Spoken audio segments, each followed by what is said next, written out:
Assalamualaikum dan salam sejahtera. Apa khabar? Apa khabar? Apa khabar semua? Apa suara anda semua sihat-sihat, cergas dan ceria selalu ya.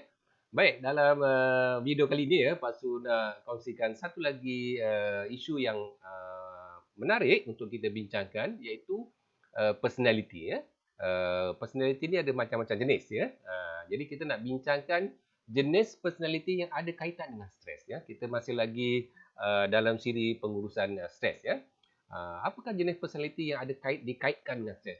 Kajian-kajian telah dibuat oleh banyak para ahli psikologi, para sarjana dan mereka mendapati ya ada personality jenis-jenis tertentu yang ada kaitan langsung dengan stres ya. Yang ini kita perlu ambil maklum ya, supaya kita tahulah kalau katakan anda pernah dengar tak personality jenis A atau personality type A, type B, type D, type T. Pernah dengar tak? Kalau dah pernah dengar, baguslah. Kalau tak dengar, dengarlah celoteh Pak Su kali ini ya. Baik, kali ini kita nak bincangkan satu dulu, iaitu personality type A atau personality jenis A. Apa dia personality jenis A? Adakah kita ni, anda-anda ni semua, tuan-tuan, ya, adik-adik semua, saudara-saudara ni, personality apa ya? Ada tak ciri-ciri A ni ya? Kalau ada, apa hubungannya, apa kesannya kepada stres ya? Cuba kita tengok dulu ciri-ciri apa nama ni personality ni ya. Okey. Baik, kita tengok yang pertama ya. Kalau orang tu ada personality jenis A ni ya, jenis A ya. Ciri pertama ialah dia mempunyai daya saing yang sangat tinggi. Dia sangat kompetitif ya. Dia sentiasa nak bersaing. Ya. Dia tak peduli siapa pun, dia nak bersaing. Kalau dia pelajar, dia nak bersaing. Kalau dia kerja, dia nak bersaing. Kalau dia ahli perniagaan, dia nak bersaing. Kalau orang boleh buat 1 juta, dia nak buat 10 juta. Kalau dia nak buat 100 juta, dia sentiasa dia sangat kompetitif. Itu ciri yang sangat-sangat orang kata jelaslah ya pada orang yang personality A ya. Daya saing ataupun competitiveness yang sangat tinggi ya. Itu yang pertama. Yang kedua, dia ni bercita-cita tinggi ya, dan mengutamakan pencapaian ya, goal oriented ya, very ambitious and goal oriented ya. Bercita-cita tinggi dan mengutamakan tujuan ataupun pencapaian. Ya. Dia takkan puas hati ya. Kalau dia dah mencapai satu target tu, dia nak lebih juga, dia nak tinggikan lagi, dia sentiasa macam tu ya. Cita-citanya besar. Kalau dia nak jadi seorang arkitek ni, bukan arkitek yang hebat dekat Malaysia ni, di Asia ataupun di dunia. Kalau dia nak daki gunung, dia bukan sekadar nak daki gunung Tahan atau gunung Kinabalu, dia nak pergi daki gunung Everest. Nampak? Dia cita-cita sangat tinggi ya. Itu ciri yang kedua ya, yang ada pada orang yang personality A ya. Ciri yang ketiga, dia merasa tertekan dengan kekangan masa. Ini sangat obvious ya. Dia sangat pentingkan masa ya. 1 minit, 1 saat ya, sangat berharga bagi dia ya. Tak boleh tak boleh buang masa, tak boleh lengah-lengahkan masa ya. Kalau rasa apa tu, batuk pula hari ni ya. Kalau dia katakan masa rehat tu ya, ada juga benda nak dibuat ni. Tengah makan pun nak juga baca. Ya, tu dia. Jadi dia tertekan ya dengan masa. Dia maknanya dia sangat ada urgency ya. Dia sangat concern, dengan masa ya. Dia jadi tak boleh main-main dengan dia. Kalau kata 1 jam bagi dia 1 jam. Ya. Kalau kita kata pukul 10 nak jumpa dia, sebelum pukul 10 kena ada nak jumpa dia. Itu dia sangat, dan dia rasa tertekan kalau ini tidak dapat dilakukan ya. Itu ciri yang ketiga kan. Baik, kita tengok ciri yang keempat pula ya.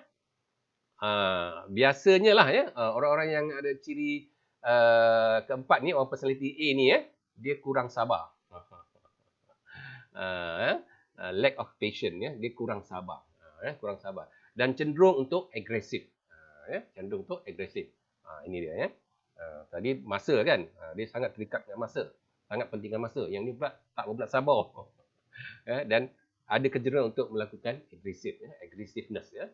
Okey, yang kelima, proaktif dan memaksa diri bekerja keras. Dia sangat bekerja keras ya. Dia akan berhempas belah orang Orang nak buka kedai 10 jam, dia nak 12 jam, dia nak 14 jam.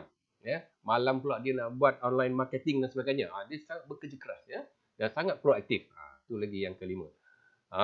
Ciri yang keenam. Ya. Sukan menerima kegagalan dalam tugas. Ya. Dia susah nak menerima kegagalan. Ya. Apa sebab dia? Sebab dia perfectionist. Ya. Orang yang personality dia adalah perfectionist. Ya. Dia suka nak menerima kegagalan. Kalau boleh dia kata dalam hidup dia tak ada gagal. Ya. Dia macam itu. Ya. Dia nak perfect. Yang ketujuh, menunjukkan dominasi dalam tugas dan interaksi peribadi. Ya. Kalau dalam kerja, dalam perniagaan, dalam pembelajaran dan sebagainya, dia nak dominan. Dia nak jadi hero, dia nak jadi watak utama kat situ. Ya. Begitu juga kalau dalam interaksi personal. Ya. Dia nak yang menguasai interaksi atau perbicaraan itu atau perbincangan itu. Ini ciri-ciri orang yang kita kata personality type A atau personality jenis A. Ya. Baik, daripada 7 sebenarnya ada lagi 8, 9, 10 tapi Pak Su nak kongsikan 7 je kat sini. Baik, agak-agak lah ya. Tuan-tuan yang kat sana tu, adik-adik tu ada tak? Daripada 7 tu ada berapa? Ya. Berapa? 6? 5? Bagus dah tu. Kerana orang yang seperti ini selalu orang yang sangat berjaya, sangat successful ya. Sangat berjaya, sangat hebat. Ya, orang-orang jenis A ni ya. Baik. Kalau kita ada 3 pun okey lagi. Masih ada lagi ciri A ya. Ya. Jadi A ni tuan-tuan dan puan ya. Kalau kita lihat dari ciri-ciri tadi kan ya. Ada 7 ya, mungkin ada 10 kan ya. Tapi Pak Su kongsi 7 lah dulu ya. Kita tengok dulu 7 ni. Ya. Jadi orang-orang yang ada ciri-ciri yang banyak ni kita panggil mereka punya jenis A yang tulen. Ya. Kalau kita guna skala 0 sampai 100 tu dia punya skor 90 ke atas lah atau 80 ke atas tu sangat tulen ya. Sangat-sangat A. Ya. Baik, sebenarnya apakah implikasi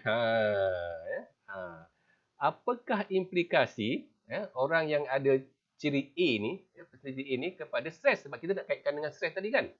Kepada tekanan ya. Nak kena tekanan ya.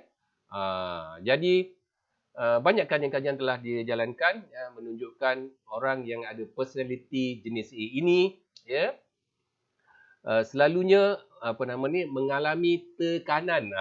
Ni yang tak seronok nak dengar ni.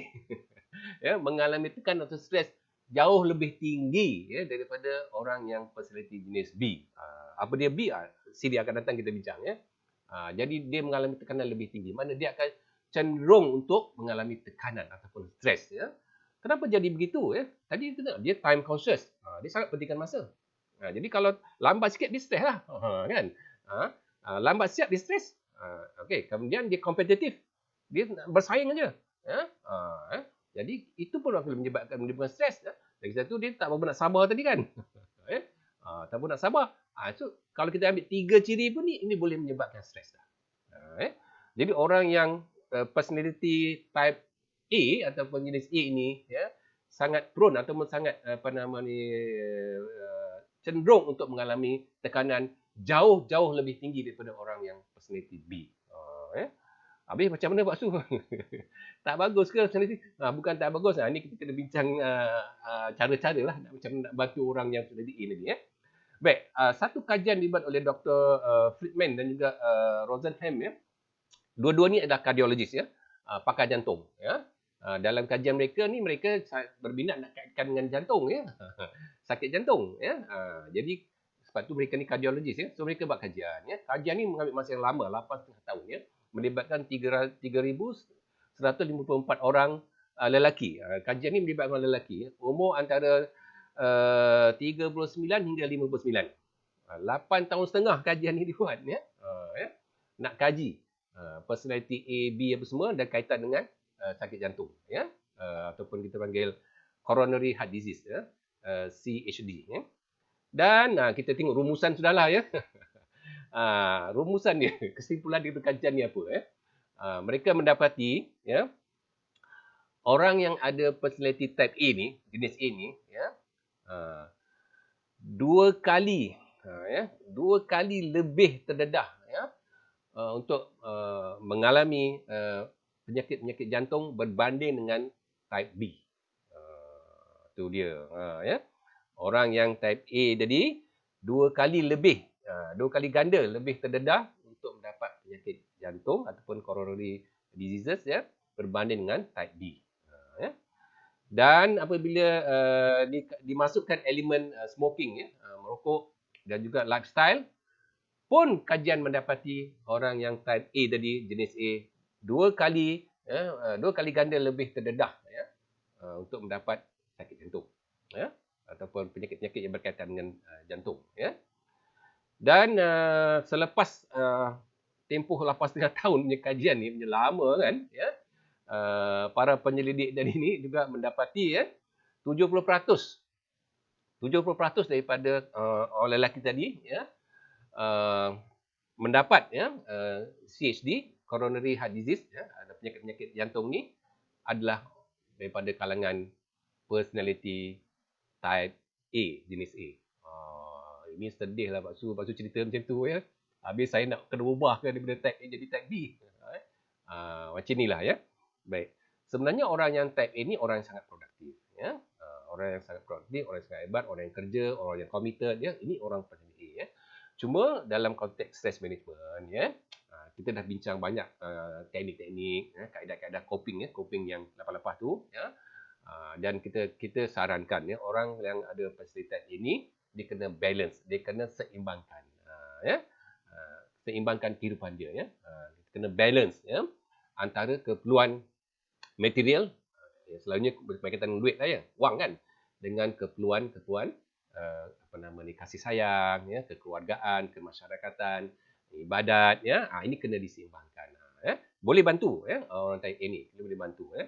So, kalau kita ada coping stress coping mechanism yang baik ya, dan mengamalkan gaya hidup sihat, insya-Allah kita juga akan mengurangkan kecenderungan kita untuk mengalami stres yang tinggi ataupun kecenderungan kita untuk mendapat coronary ya, heart disease tadi, CHD tadi ya. Ini boleh kita lakukan ya. Baik. Sehingga kita bertemu lagi dalam kesempatan akan datang. Salam motivasi.